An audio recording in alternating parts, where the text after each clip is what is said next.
দুর্নীতির টাকা সন্দীপ ঘোষ কোথায় সরাতেন, পাঠাতেন কাকে, খোঁজ পেল ইডি। চাঞ্চল্যকর মোড়।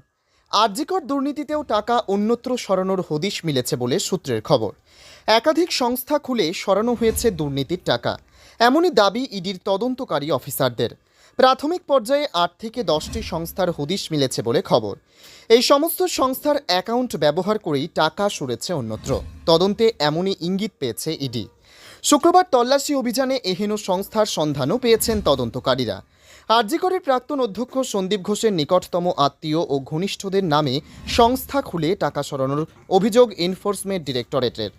ওই সংস্থাগুলোর একাধিক ডিরেক্টরের নামও পেয়েছে ইডি।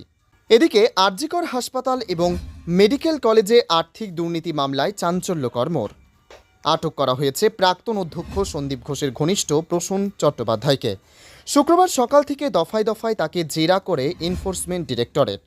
জেরা করা হয় পরিবারের সদস্যদেরও, এমনকি গোটা বাড়ি জুড়ে চলে তল্লাশি অভিযানও। এদিকে শুক্রবার সাত সকালে সন্দীপ ঘোষের শ্বশুরবাড়িতেও হয় ইডির হানা।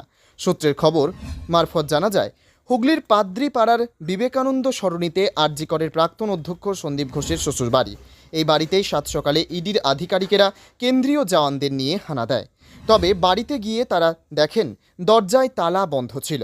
স্থানীয় সূত্রে জানা যায়, গত 5 থেকে 6 বছর ধরে সন্দীপ ঘোষের শ্বশুরবাড়িতে কেউ থাকে না, তালা বন্ধই থাকে বেশিরভাগ সময়। সন্দীপ ঘোষের শ্বশুরের নাম রামকৃষ্ণ দাস।